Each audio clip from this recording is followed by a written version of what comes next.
നമുക്കിന്നൊരു ഇലക്കറി വെച്ചാലാ. കുറച്ച് ഇലയെല്ലാം ഞാനിവിടെ പറിച്ച് കൊണ്ടുവച്ചിട്ടുണ്ട് വളപ്പിന്ന്. അത് ചേനയുടെ ഇലയും എന്തെല്ലോ കൊണ്ടുവച്ചിട്ടുണ്ട്. അപ്പോൾ അത് ഞാനിവിടെ കാണിച്ചു തരാം നിങ്ങൾക്ക്. ഇത് ചേനയുടെ ഇലയാണ്. പിന്നെ വളപ്പിന്ന് തന്നെ എല്ലാം കിട്ടിയത് തന്നെ.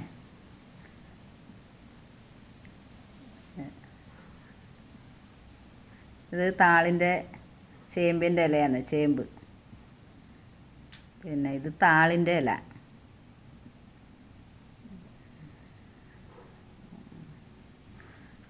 ഇത് തഴുതാമ ഇലയാണ്. ഇതങ്ങനെ കിട്ടാനില്ല. ഇതിങ്ങനെ കുറച്ച് ഉണ്ടായി നമ്മളെ വളപ്പിൽ തന്നെ, അങ്ങനെ അത് കിട്ടി. ഇത് ചെരങ്ങയുടെ ഇലയാണ്.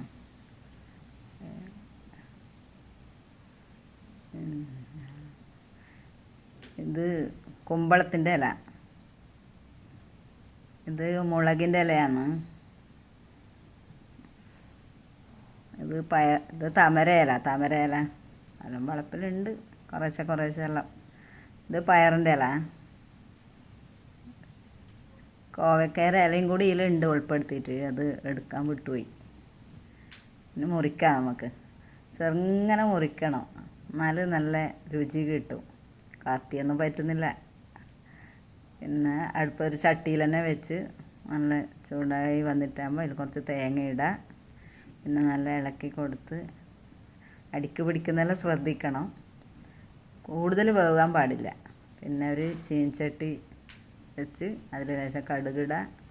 പൊട്ടിയതിന് ശേഷം വെളുത്തുള്ളി ഇടുക. പിന്നെ അത് കുറച്ചായി വരുമ്പോൾ കുറച്ച് മുളക് പൊടി ഇടണം. പൊടി മുളകല്ല, ചതച്ചതാണത്.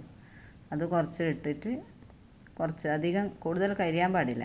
കുറച്ച് താഴുമ്പോൾ അതിലേക്ക് ഇടാം.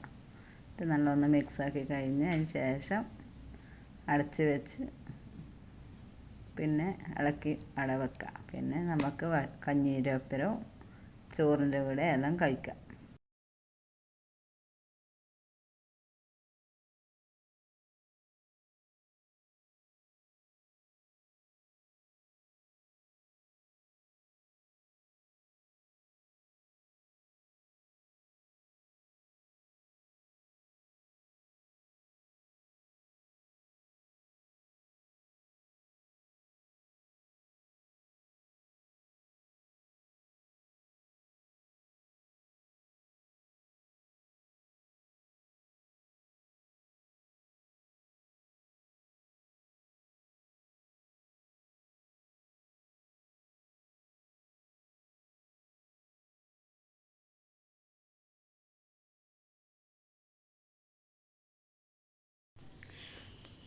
ചൂടാറിയ ശേഷം പിന്നെ നമുക്ക് ഭക്ഷണത്തിൽ ഉൾപ്പെടുത്താൻ. ചോറായിട്ടോ കഞ്ഞിക്കോ എങ്ങനെയെങ്കിലും കഴിക്കാം.